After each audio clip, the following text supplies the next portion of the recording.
नाज़रीन की खिदमत में हमारा आदाब। नाज़रीन, हर बार की तरह इस बार भी हम एक नए मौजू के साथ आपकी खिदमत में हाज़िर हुए हैं। इससे पहले कि हम अपने असल मौजू पर आएँ, पिछले एपिसोड से मुताल्लिक़ हमें एक सवाल आया है। इससे ये ज़ाहिर होता है कि हमारा प्रोग्राम की व्यूअरशिप बढ़ने लगी है, आपकी दुआएं।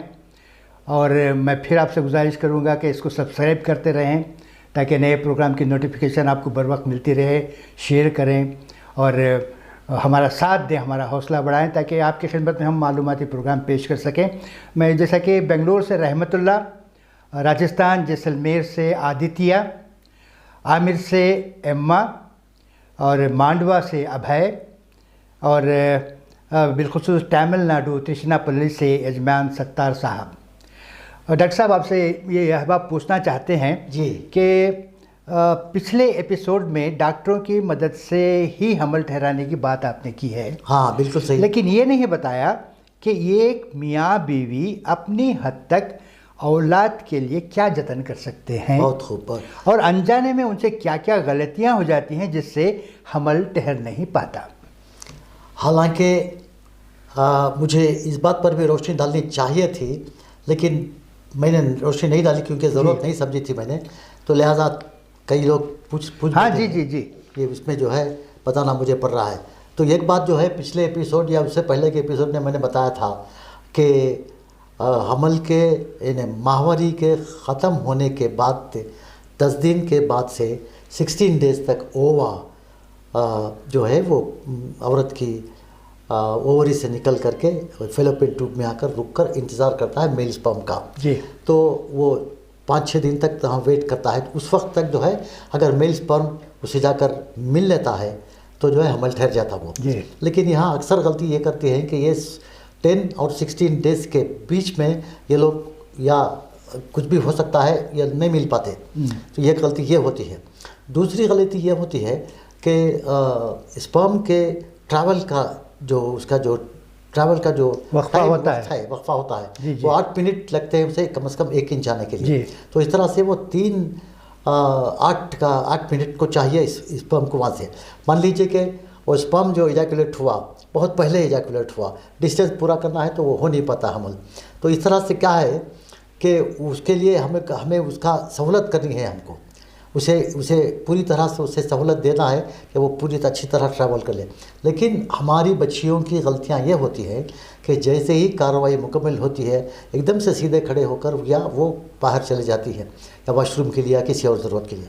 अब समझो इस तरह से हैं तो ट्रैवल आसानी से कर सकता है उस पर। अगर वो खड़े हो जाएँ तो मतलब ऊपर चढ़ना पड़ता है, जैसे कि पहाड़ पर चलना पड़ता है। हाँ। तो उससे उस तरह से वो ट्रैवल नहीं कर पाता। यानी आपके कहने का मतलब ये है कि ऊपर की जाने के बजाय नीचे उतरने लगता है। हाँ, नीचे उतरने लगता है, बल्कि उतर ही जाएगा। हाँ। वो आप जानते हैं जी कि जो कुछ इजैकुलेट हो पूरी तरह बाहर आ जाता है। हाँ। तो बहरहाल तो इसका मतलब ये हुआ कि हमको उस लड़की को जो माँ बनना चाहती है, कार्रवाई के बाद तकरीबन 20-25 मिनट तक उसको उसी पोजीशन में रहनी है, लेट करके करवट में। करवट में वो रहेगी, ये नहीं समझो दाईं करवट या बाईं करवट, कोई भी दाईं करवट बेहतर है, आसानियाँ हो जाती हैं ताकि स्पर्म जो है आसानी से ट्रैवल करके ओवा के पास पहुंच सके।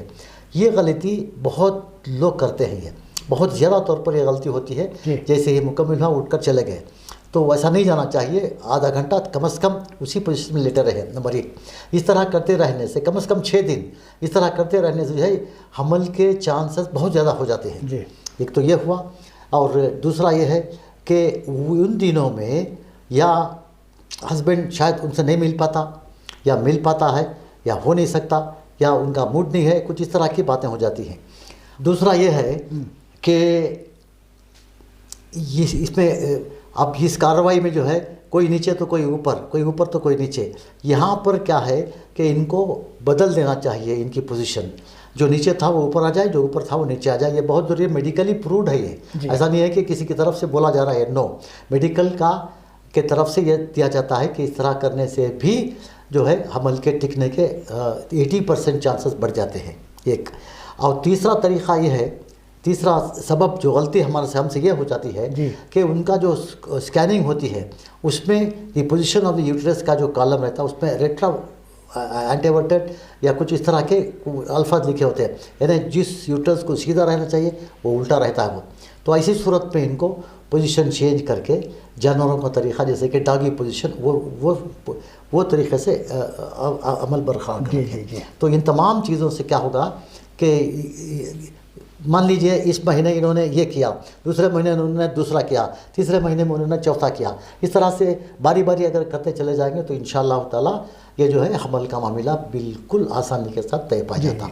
और दूसरी चीज़ ये है कि दोनों में एक तरह की ख्वाहिश हो कि हमको इस अमल से औलाद चाहिए, तो अल्लाह के पास पूछ ले, या उनकी जो भी मज़हब है उनके मजहबी अक़ायद के मुताबिक पूछ लें, उसके बाद जो है इस तरह से कार्रवाई करते रहें तो अल्लाह का करम। नफ्सियाती तौर पर भी इसमें अमल बहुत ज़रूरी है, बहुत ज़रूरी है। और तीसरी बात यह है कि हमारे माशरे में इन तमाम चीज़ों के लिए कोई डिस्कस का सवाल ही पैदा नहीं होता ना। ये एक बात मैं दरमियान में आपसे पूछना चाहूँगा, मैं बात जहन से निकल जाएगी डॉक्टर साहब। मैंने सुना है कि फ़र्ज़ कीजिए इस दौरान अमल अगर औरत के जहन में किसी का नक्शा हो, हाँ, किसी चेहरे की तस्वीर उसके जहन में हो, उसकी आंखों में हो, सुनते हैं कि उसकी औलाद उसी तरह की होगी।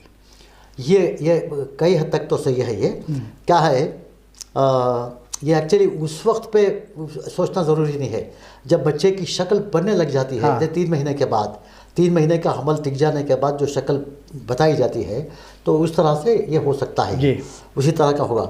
एक वाक़या है जो मेडिकल बुक्स में है, ये क्या है कि एक अंग्रेज़ औरत को एक अफ्रीकन बच्चा पैदा हो गया। अब वो बहुत बड़ा तनाज़ा पैदा हो गया। हाँ वही सही बात। तो बहुत बड़ा तनाज़ा हो गया, क्योंकि ये कैसा हो सकता है, वो क्या हो सकता है। तब जो है कोई साइकियाट्रिस्ट ने आकर के उनको जब मुआयना किया तो देखा कि उनके बेड के आगे जो है किसी काले बच्चे की तस्वीर थी। वो हमेशा वो माँ जो है उसको देख रही थी। तो उसका असर जो है बच्चे पे आ गया। तो वही हो गया। जब तजिया ख़त्म हो गया, उसके बाद DNA टेस्ट हुआ, अलग से टेस्ट हुए, पता चला कि उसी का बच्चा है। तो बहरहाल ऐसा भी हो सकता है, ऐसे मुगालते भी हो जाते हैं। जी। तो इस तरह से क्या है कि इन तमाम चीज़ों का ख्याल रख करके हम लोग बराबर अल्लाह पे तवक्कल हो करके हम लोग आगे ज़िंदगी को आगे बढ़ाते रहें तो अल्लाह का करम है। अब कई बार ऐसा हुआ है कि शर्मिंदगी की वजह से ना बीवी अपने शौहर से बात कर सकती है सही तौर पर, ना शौहर अपनी बीवी से बात कर सकता है। तो ये बहुत या 90% जो है, सिर्फ 10% ही ऐसे हैं जो खुलकर मियाँ बीवी से आपस में बात करते हैं इस मामले में। देखिए इसमें ये आप जो बोल रहे हैं, बात बता रहे हैं, इसमें तहज़ीब का भी बड़ा अहम रोल होता है। बिल्कुल, हम लोग मशरबी तहज़ीब के हैं। हाँ। तो सुनने में आता है, हम लोग पढ़ते भी हैं कि मगरबी ममालिक में जो है बाकायदा सेक्स की तालीम दी जाती है, जिनसियात की। स्कूल में एक चैप्टर भी है, जबकि यहाँ नहीं है तहज़ीब का मामला। हम लोग तहज़ीब के दायरे में रहकर हर काम करते हैं। नहीं, कुछ लोग जो है एक तंजीम बनाए थे, कुछ NRIs और कुछ वो टेस्ट वगैरह बने थे। वो मेरे पास भी, हमारी भी एक स्कूल को आए थे लोग, वो पूछने कि हम लोग जो है एजुकेट करेंगे बच्चों को। वो तो हमने हमें इजाज़त नहीं दी उनको, क्योंकि हमने जब पेरेंट्स से पूछा तो हुआ नहीं। तो इस तरह से जो है ये पॉसिबल है, ये इस तरह 100% ये पॉसिबल है कि ज़रूरी है ये इनको ये मालूम कराना कि ज़िंदगी में क्या क्या चीज़ों की। जी बिल्कुल सही, एक हद तक ज़रूरी है डॉक्टर। हाँ, ज़रूरी तो है ये, वरना जो है अगर उनको बताएंगे तो आप सही तौर पर अपने आप की हिफाजत कर सकते हैं बच्चे। हाँ। अब लड़के जो है बेहरा रवि में नहीं जा सकते। जी। तो ये तमाम चीज़ों से हमको ज़रूरी है, मगर अफसोस कि हम लोग जो है हम ऐसे माशरे में जी रहे हैं जहाँ हमारे जिस्म के कुछ हिस्सों का नाम लें तो वो गाली मान ली, तस्वर कर ली जाती है। इस तरह से अब खैर चल, अब तक तो ज़िंदगी कट गई, इसके बाद भी इंशाल्लाह कट जाएगी। लेकिन प्रॉब्लम सिर्फ उन लोगों का है यहाँ जिनके यहाँ बच्चा नहीं हो रहा है, मगर इसकी बेदारी लाना ज़रूरी है डॉक्टर साहब। ज़रूरी है। आप बिल्कुल सही फरमाएं जामी भाई, ये बहुत ज़रूरी है। ये इसके मुताल्लिक़ जो है अब पूरे डॉक्टर कम अज़ कम एक जगह होकर, एक प्लेटफॉर्म होकर थोड़ा बोलने लगे, बिल्कुल, तो ये अल्लाह का करम हो जाएगा। माँ बाप बोल नहीं सकते, भाई बहन तो बात नहीं कर सकते, तो लिहाजा बाहर की तरफ से इस तरह की को अगर पंपिंग हुई, नॉलेज पंप होती है तो अल्लाह का करम हो जाता है। तो ये थे, कौन पूछ रहे थे? वो तमिलनाडु से सत्तार साहब, यजमान सत्तार भाई, आपके लिए हमने ये दूसरी बार लिया है। जामी भाई ने जो है हमको मजबूर किया है कि नहीं, आपको ये मामले को टच करना ही है, वरना आज तो मैं आपको कोई दूसरी चीज़ के पास ले जाना चाहता था।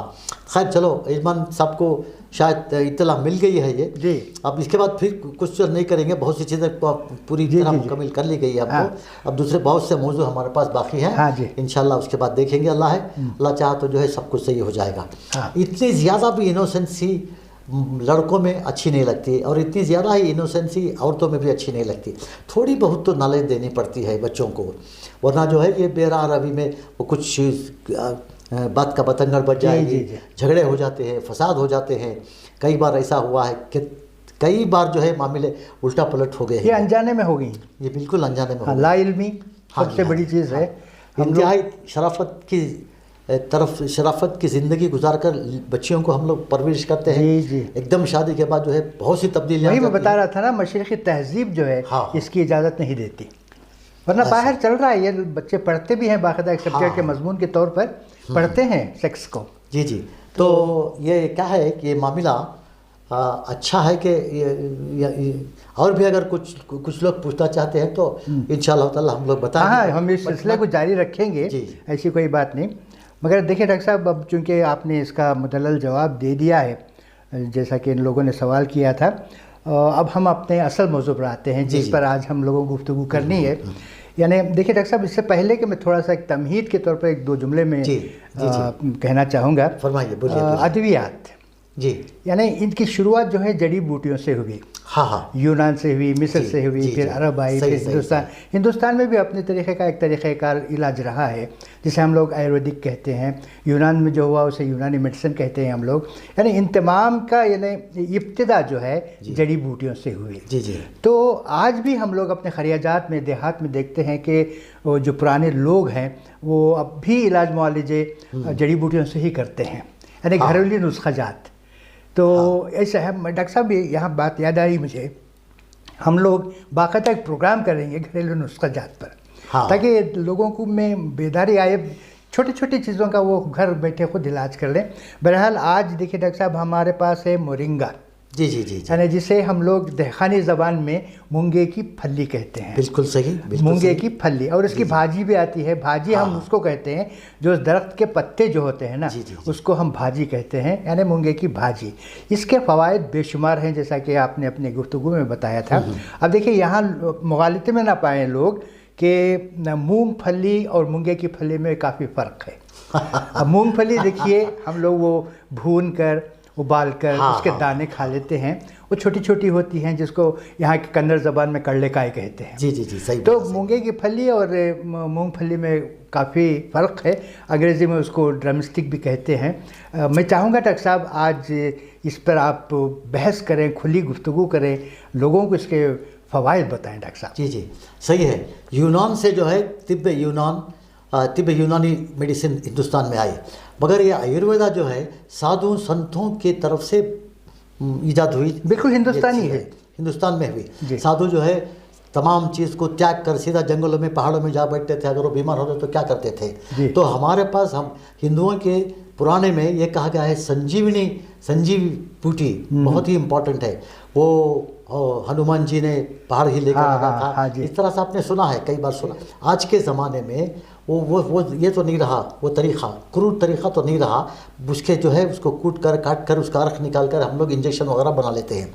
लेकिन ये जो मोरिंगा ओलिवरा जो है इंतहाई ताकतवर चीज़, इंतहाई खूबसूरत चीज़, इंतहाई बेहतरीन चीज़ होती है। मेरे सामने उसके कुछ पत्ते हैं मोरिंगा के। ये जो है पत्ते, ये ज़रा सा सूख जाता है तो इस पर से गिरने लग जाते हैं। ये ज़बरदस्त चीज़ है। ये ज़रा करीब से आप चाहे तो देख सकते हैं। अब उसके साथ जो है उसकी जो फलियाँ हैं, ये फलियाँ हैं ये, तो ये जो है इंतहाई ताकतवर चीज़ है ये। अब इसमें क्या है कि मैं ज़रा इसके फ़वाइद बता दूं, उसके बाद में मैं बताऊंगा इनके तरीक़े क्या होते हैं। अब इसमें जो है इसका, अगर इस भाजी को और इस फली को हम इस्तेमाल करते रहें तो जिल्द में आने वाली बुजुर्गी दूर चली जाएगी। मतलब नहीं आएगी। जी, जिल्द की बुजुर्गी दूर परे होती चली जाती है। और उसके बाद जो है बाल जो है हमेशा काले रहेंगे, बाल जो है सख्त रहेंगे, बाल जो है खूबसूरत रहेंगे, उनकी सेहत बरकरार रहती है। उसके बाद जो है बाल और स्किन एंड हेयर के लिए तो एक्सट्रीमली गुड है ये। और अपने एक और बात है, बहुत देर तक अगर कुछ लोग बैठ जाते हैं तो उनके पैरों में वर्म आ जाता, यानी सूजन से आ जाती है, इडिमा जिसको कहते हैं, वो इडिमा भी इसमें आने नहीं पाता अगर इसका इस्तेमाल करें हम लोग तो।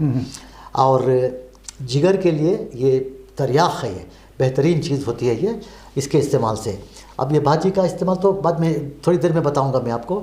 अब इसके मुताल्लिक़ तो ये कहा गया है कि किसी को पता चल जाए कि इसको कैंसर आने वाला है, चाहे किसी किस्म का भी कैंसर क्यों ना हो, तो जो है वो इसके बर वक्त के इस्तेमाल से कैंसर भी आने वाला नहीं आ सकता, रोका जा सकता है। जी, रोका जा सकता है, प्रिवेंट किया जा सकता है। जी जी। लेकिन आजकल तो मामला ऐसा है, किसी के पास भी उतना टाइम नहीं है कि घड़ी घड़ी जा करके टेस्ट करवाएं क्या है क्या। तो जब एडवांस स्टेज को पहुंचता है तभी इसका बात का इल्म होता है कि इसको कैंसर, तब ये काम नहीं कर सकती है। जब शुरू होना है तो इंशाअल्लाह ताला और वो कैंसर को रोकथाम हो जाते हैं। और फिर पेट के जो प्रॉब्लम्स होते हैं जितने भी, जैसे पेट का उभार है, पेट में गैस का आ जाना, यानी उसके यानी एब्डोमिनल कंप्लेंट जिसको कहते हैं अंग्रेज़ी में, तो वो तमाम चीज़ों को भी ये रोक लेता है। ये इसका ट्रीटमेंट आराम से हो जाता है। अब क्या है कि बैक्टीरियल डिसीज़ कई तरह के होते हैं, वो बैक्टीरियल डिसीज़ को भी ये रोक लेता है। और फिर सबसे बड़ी बात यह है कि इसकी जिससे जो है इसके लगातार के इस्तेमाल से हड्डियों में बहुत ज़्यादा ताकत आती है। स्टील बोन बन सकते हैं इसके इस्तेमाल से। स्टील जैसे यानी कोई बच्चा भागते भागते गिरा, एकदम से उठ के चलने लग जाएगा अगर उसमें इस किस्म की ताकत हो। अच्छा, मूड डिज़ार्डर्स भी हैं इसमें। मूड डिज़ार्डर जैसा कि आपको पता है कि किसी शख्स कोई शख्स तबीयत में तगय्युर पैदा होता रहना। हाँ, तो जो है कोई शख्स अब 5 मिनट पे अच्छा रहेगा, थोड़ी देर में उसका मूड बदल जाता है, फिर ठीक हो जाएगा, एकदम गुस्से में आ जाएगा, फिर हंसते रहेगा। तो ये मूड के जो डिज़ार्डर्स हैं वो डिज़ार्डर्स को आने नहीं देगा। अच्छा। तो इसमें आयरन की क्वांटिटी इतनी ज़्यादा है कि किसी भी चीज़ में अगर 15% यानी समझो कोई भी किसी भी चीज़ में आयरन की क्वांटिटी ज़्यादा है तो उससे 15 गुना ज़्यादा आयरन इसमें मिल जाता।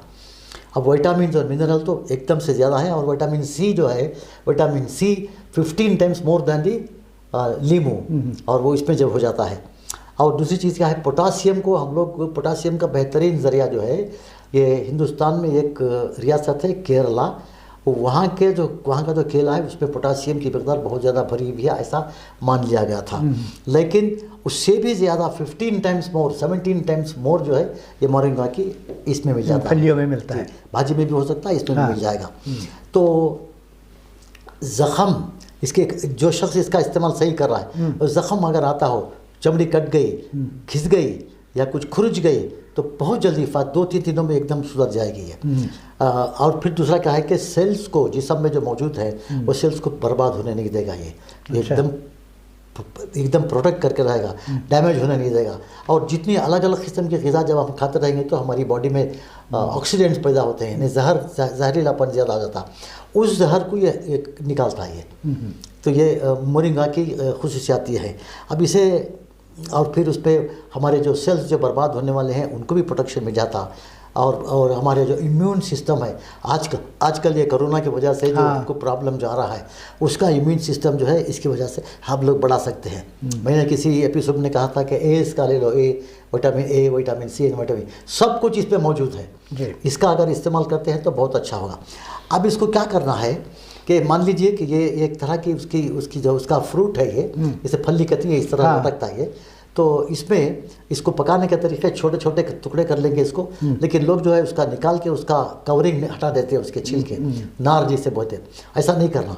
इस तरह से पहले तो धो लेंगे उसे, उसके बाद में बना के अब उसको यूं खाने के बजाय एकदम से चाप देंगे उसको, क्योंकि इसका ज़्यादातर न्यूट्रिशन उसके स्किन में रहता। और तो वो तरीके से आप इस्तेमाल करते रहेंगे। अब ये हर रोज़ भी खाया जा सकता है, ऐसा कोई नहीं है कि नहीं है बोल के। मगर ये मोरिंगा का पत्ता जो है इंतहाई ताकतवर है, ये बहुत ज़्यादा ताकतवर, इतना ज़्यादा ताकतवर कि वो ताकत को हमारा मैदा बर्दाश्त नहीं कर सकता। तो कभी कभी जो है हमको दूसरे प्रॉब्लम्स आ जाते हैं, जैसा कि थोड़ी देर पहले आपने कहा था कि गर्मी का फसाद हो गया, वो सब। ऐसा गर्मी सर्दी वाली कोई बात है नहीं, लेकिन इससे वो नहीं होता, वो हमारा मैदा बर्दाश्त नहीं कर सकता ये चीज़ को। तो ये है।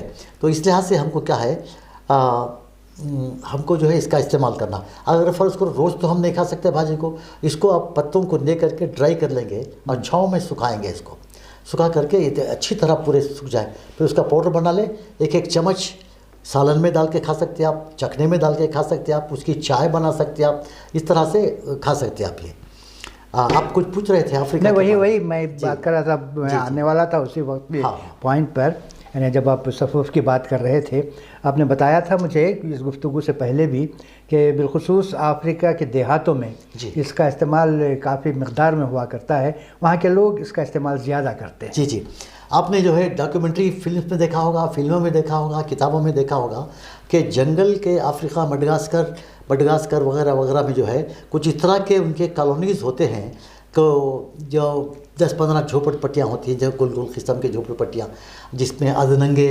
लोग जो है घूमते रहते हैं, उनके बच्चे नंगे उनके जो घूमते रहते हैं, चप्पल नहीं पहनते, कोई दूसरी ग़िज़ा नहीं मिलती। उनके इस कॉलोनी के अतराफ़ जो इस तरह के बहुत से ज़्यादा दरख्त लगे हुए रहते हैं। उनकी ताकत का, उनकी सेहत का और उनकी लॉन्जिविटी यानी लाइफ के लंबे होने का राज यही है। तो ये लोग जो है, हम लोग सिर्फ उसका भाजी और फल खा सकते हैं, लेकिन उसके छिलकों को लेकर ड्राई करके पाउडर बनाते हैं और अपनी ग़िज़ा में डाल के खाते हैं वो। जब दरख्त सूख जाता तो उसके जो क्या कहते हैं उसको, जड़ जो होते हैं, उन जड़ को भी वो सुखा करके पाउडर करके वो भी रोटी के आटे में मिलाएंगे, खाने के मिला के ये लोग खाते रहते हैं। तो एक ताकत उनके लिए बहुत ज़्यादा ताकतवर। ये अगर नहीं हो तो वो लोग चंद दिनों में मर जाएंगे। अच्छा। यही है जो अब ये क्या है, अमेरिका के बहुत से लोग जो है जाकर के वहाँ रिसर्च करें कि ये बग़ैर किसी दवा के, बग़ैर किसी एड के ये किस तरह से ज़िंदा है। तो ये बाद में पता चला कि ये खाते हैं वो। तो हम लोग, हमारे पास ऐसा है, इतनी ज़्यादा बेहतरीन वाली चीज़ को हम डिस्कार्ड करके फेंक रहे हैं। हम इसको ऐसा नहीं करना चाहिए हमको। अल्लाह सुब्हान तआला ने, देखिए डॉक्टर साहब, मैं बताऊँ आपको, जैसा कि हम पहले सवाल का जवाब देते हुए मैंने कहा था कि लाइल्मी, खैर वो तो बहुत बड़ी चीज़ हो गई। इन चीज़ों से भी हमारी लाइल्मी जो है इनके फ़वाइद से हमें दूर रखती है। मैं चाहूँगा कि इसके ऐसी छोटी छोटी चीज़ों के ताल्लुक से भी हम लोग बहस करें, इसके ताल्लुक से भी हम लोग आवाम तक इसके फ़वाइद पहुँचाएँ तो बहुत अच्छी बात रहेगी। मैं गुजारिश करूँगा आपसे कि इस सिलसिले को जारी रखें और वक्तन फ़वक्तन हम लोग जो है सब्ज़ियों पर, फलों पर गुफ्तगू करेंगे, उनके फ़वाइद का हम लोग लोगों तक पहुंचाएंगे। आप जो है इस चैनल को शुरू करने के बानी हैं, आपके ख्याल की कुछ हमने अमली जमा पहनाया है। तो हमारा मकसद ही यही है कि हम हमारे देखने वालों को, नाजरीन के पास छोटी छोटी बातों का जिनसे वो नावाकिफ़ हैं, चाहे वो सेहत के मुताल्लिक़ हो, चाहे वो हाइजीन के मुताल्लिक़ हो, चाहे किसी भी किस्म का क्यों ना हो। हमारा मकसद ये है, इंशाल्लाह हम वही करेंगे जो आप चाह रहे हैं। बिल्कुल सही, बिल्कुल सही। हमारा मकसद ये, अगली बार क्या होगा मैं बोल नहीं सकता आपको। अगली बार इंशाल्लाह मेरा ख्याल है कि वो प्याज की पत्ती जो है दूसरे नंबर पर आती है। प्याज की पत्ती दूसरे नंबर पर आती है वो, तो मैं उसके बारे में शायद बोलूँ। देखने में वो भी मामूली सी चीज़ पत्ती लगती है और उसके फ़वाइद भी बहुत होंगे। जी, ऐसा नहीं है कि हम सिर्फ उसी में रहेंगे, मेडिकल वो भी करेंगे, वो भी साथ सिलसिला रहेगा। ये भी कभी कभी इसका हम लोग ये भी गुफ्तगू कर लेंगे। एक तरह की कॉकटेल है, एक तरह का जो है मिला जुला सिलसिला है, जो इंशाल्लाह हम लोग बराबर करेंगे। अच्छा। अब रहता है कोई बात रह तो नहीं गई? नहीं डॉक्टर साहब, आज के एपिसोड के लिए मैं समझता हूँ ये काफ़ी है। यही इस ताल्लुक़ से मैं ये कहूँगा कि हम लोग देखते थे हम बचपन में कि ये या इसके दरख्त जो है रोडों पर हुआ करते थे, मुफ्त में ले जाया करते थे लोग। मेरे ख्याल से अब इसकी मांग बढ़ जाए। आपके फ़वाइद बताने के बाद हो सकता है लोग इसका इस्तेमाल करने लगें और इनकी मांग बढ़ जाए। नाज़रीन क़रज़, आज आपने हमारे इस एपिसोड में, इस वीडियो में आपने ये एक तरकारी के ताल्लुक़ से उसके फ़वाइद मुलाहिज़ा कर रहे थे। अगली बार भी हम इसी तरह एक मुफीद मौजू के साथ आपकी खिदमत में हाज़िर होंगे। एक बार फिर मैं आपकी याद दहानी के लिए कहना चाह रहा हूँ कि शेयर करें और सब्सक्राइब करें और लाइक करें। बहुत बहुत शुक्रिया। खुदा हाफ़िज़।